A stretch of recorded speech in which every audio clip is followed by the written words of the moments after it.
morning po mga bayan. Welcome po sa ating panibagong vlog, panibagong araw naman mga bayan. Dito po sa South Luzon Expressway Toll Road 4 sa portion ng Santo Tomas City, Batangas mga bayan. Sinahin po natin yung likuran natin, kabundok na po, at tatanungin po natin ang ating mga kababayan na nagtrabaho rito. Sir, kailan po ang start nitong maglatag ng semento? Sa ngayon, hindi pa namin paano kung kailan mag-start kasi marami pang activity gagawin dito sa area na to.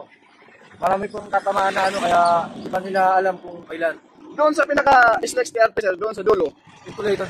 Sa ilalim. Bakit mayroon ng nilatag na semento sa ilalim? Sa katabi na. Pundasyon pa lang yun, sir. Pundasyon pa. Kasi parang may nilatag na silang ganyan Mahaba na. Magkaiba kasi ang rito, sir. Yung gumagawa ron, magkaiba. Iba. Pero ano pa rin, express pa rin yun, sir. Ibig sabihin, itong ilang ginagawa namin, yung subdivision na yan, ito yung ano na yan, yung kalsada na yan, ililipat dito. Ilipat dito. Okay. So ito na po mga kakabayan, na yung semento na ito ay papasok pala ito sa subdivision dito sa looban. So ang expressway dito na, sir. Diyan tatago siya. Ito. Diyan, sir. Ito dito na po, tatagal sa taas. Maglagay dito ng tulay, bale. Para sir, ano na yan, diretso na yan. Diretso na. Diretso na yan. Doon lang ang tuloy niya. Yung ibig sabihin dito po ay sa ilalim pa rin. Sa ilalim ito, pa rin. service road na ito. Service road. Ayan. Sir, salamat po. Ano pangalan natin? Ako pala si Julito Abada, nagmula sa Muntinlupa, Alabang. Shoutout pala sa inyo, mga taga-Alabang. Ayan. Dito kami sa...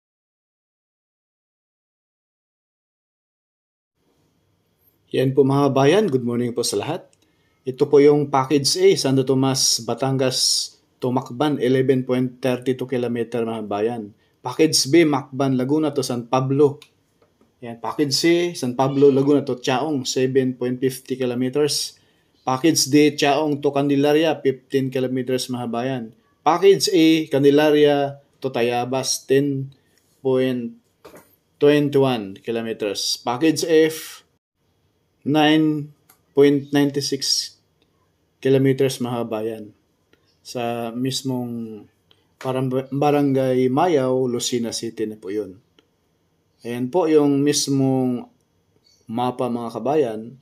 Sa ngayon dito po tayo mag-update dito sa Santo Tomas City, Batangas, na kung saan itong karugtong itong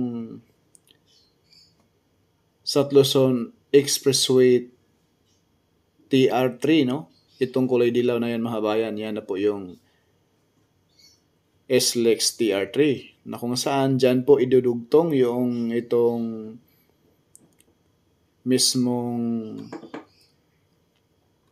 SLEX TR4, ayan po sa pinakadulo.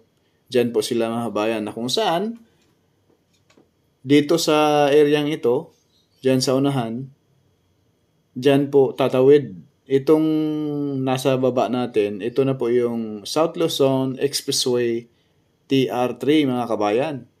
Ang TR4 ayan na po sa tatawid dito sa taas nitong TR3, Ayan, tatawid dito sa pakanan mga bayan. Yang nilagyan natin ng arrow, yan po ay entrance papasok sa SLEX TR4. Kapag ikaw ay galing ka ng Batangas, Lifa, galing ka ng Santo Tomas, dyan po ang pasok mga kabayan sa gawing kanan. Kapag ikaw ay luluwas papuntang Lucena, papuntang Candelaria, ayan. At dito naman sa unahan mga kabayan, yung mga sasakyan na kasalubong natin ay galing po ng Maynila po yan, At gawing kauliwa po ay nilapara na, Dahil dyan din po dadaan kapag ikaw ay galing ng Lucena, pabalik ka ng Santo Tomas, Batangas. Ikot ka lang din sa circle na yan dyan sa unahan mga kabayan. Yan po, klarong-klaro na po mga bayan. Napakalaki ng improvement dito.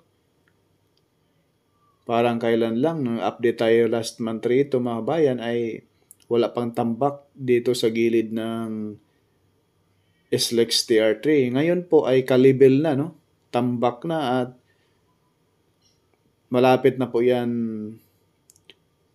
lalatagan ng mismong NEAT, no? Kung saan yun po ay proteksyon na hindi madala ng tubig ulan yung mismong mga buhangin na nakatambak dyan sa SLEX TR4. Ayan po yung mga buhangin nakatambak dyan mga kabayan. Yan na po yung alignment. Papasok na po yan dyan sa gilid ng Mount Makiling, itong SLEX TR4. Yan, yung ating camera ay atin pong binalik, no? Ayan. Gawing kanan ay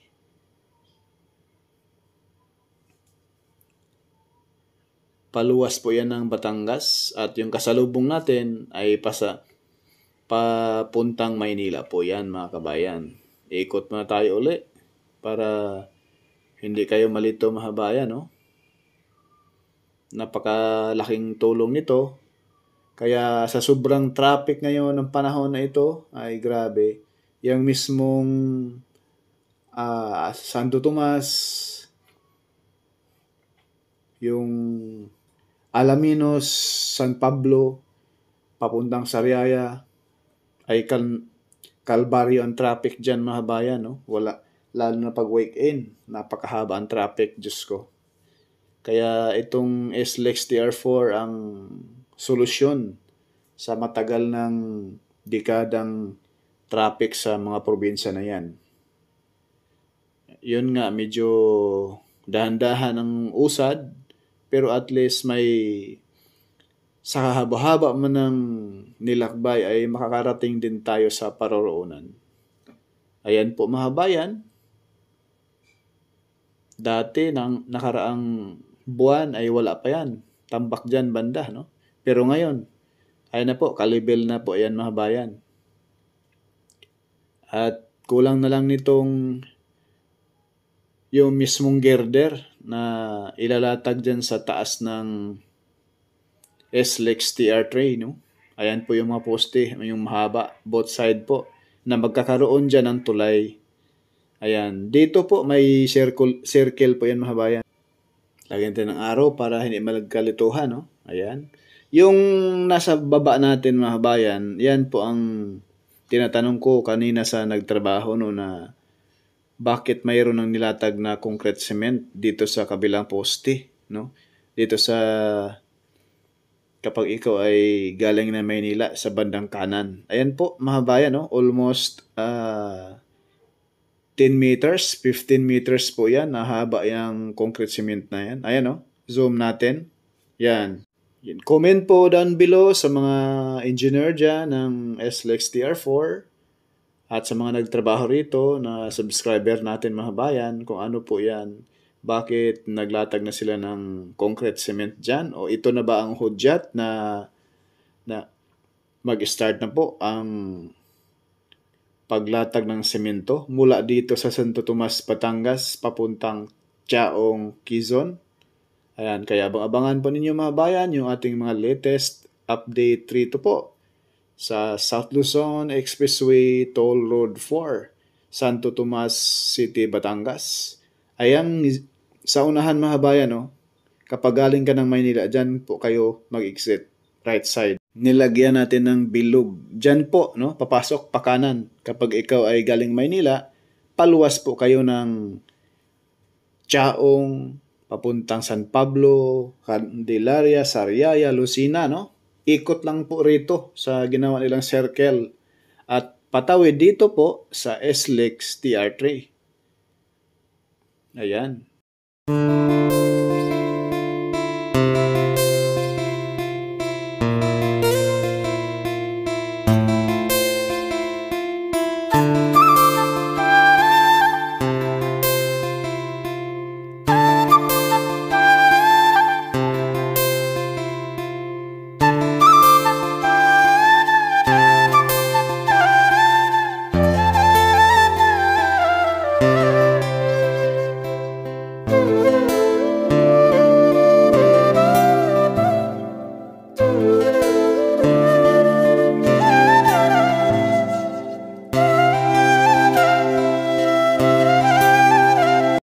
Gawing kaliwa mga kabayan, kapag ikaw ay galing Santo Tomas or Lipa, Batangas, pupunta ka ng San Pablo, mismong Chaong, dito po sa gawing kaliwa mga kabayan.